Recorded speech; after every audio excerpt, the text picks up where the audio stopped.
Let's bring you this story now. A Johannesburg teenager living with a rare medical condition is growing increasingly desperate for any kind of help. 15-year-old Mahlatse Marema from Randfontein is affected by neurofibromatosis, a genetic disorder that causes tumours to grow along veins. Despite years of treatment, the condition is getting worse. Newzroom Africa's Zola Sholwana is tracking the story for us and joins us live for more. Zola, a good afternoon to you. I believe you're with the surgeon that will be heading up the team that's going to be performing this procedure. How common are procedures of this type?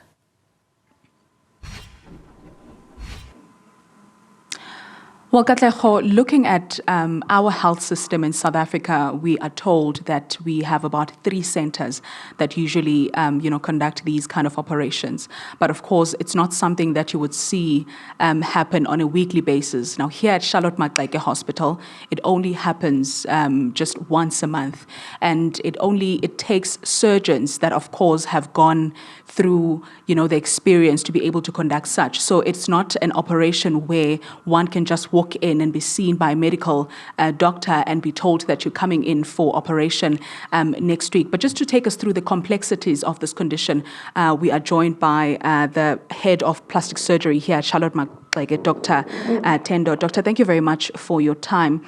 When we spoke to the family a little bit earlier on, the mother thought that perhaps she'll be told that she can just come in next month and, have the son do the operation. What is causing the delay? Just take us through the process that leads to the actual operation. Thanks, Zola, and good afternoon to the listeners at home. Yes, it is indeed frustrating when a parent brings their child to hospital and they are told that the operation is not going to happen immediately. But with this kind of condition, it's called neurofibromatosis. And what it has a tendency of is for people to develop tumours that we call plexiform neurofibromas that can be disfiguring, especially when they happen on the face. So because the face is a delicate body body part in our bodies, we have to take the due diligence before we can go and operate on these children. So one of the major things that we worry about is there's a facial nerve that runs on the side of the face. There are 2 on each side, and there's one on each, obviously on each cheek. So what the facial nerve does, it controls like our closing of the eyes, our ability to speak, and our abilities to can smile. So the danger with this type of condition is when that tumor grows on the face, it can encase this facial nerve, and therefore you are not able to distinguish what is facial nerve and what is tumor. The other thing is like the face is very well vascularized, and neurofibromatosis by its nature is a condition that leads to massive bleeding.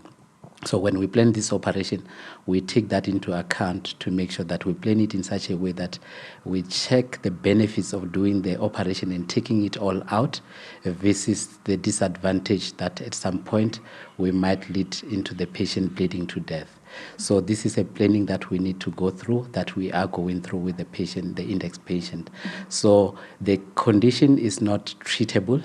We can just manage the neurofibromas and do what we call debulking surgery.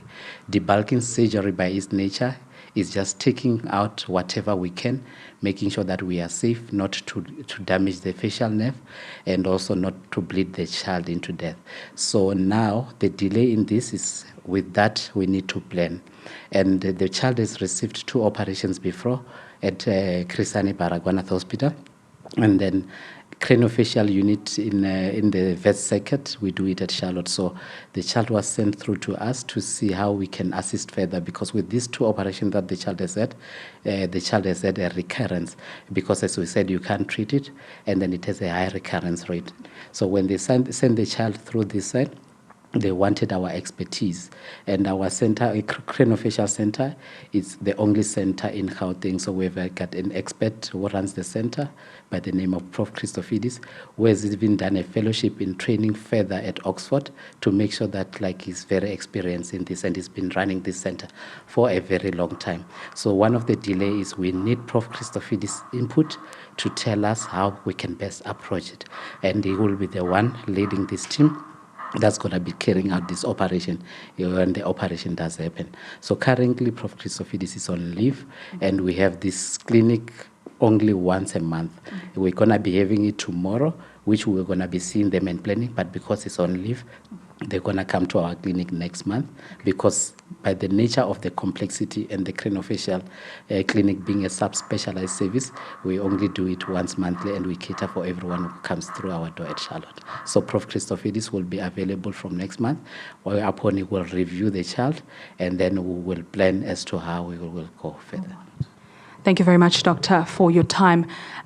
He is the head of plastic surgery here at Charlotte Maxeke, and of course, they will be, going through this process with the family so that the child gets the kind of help that he needs. It's unfortunate that this is something that cannot be treated completely, but what they can do is to manage it so that he's able to live a normal life.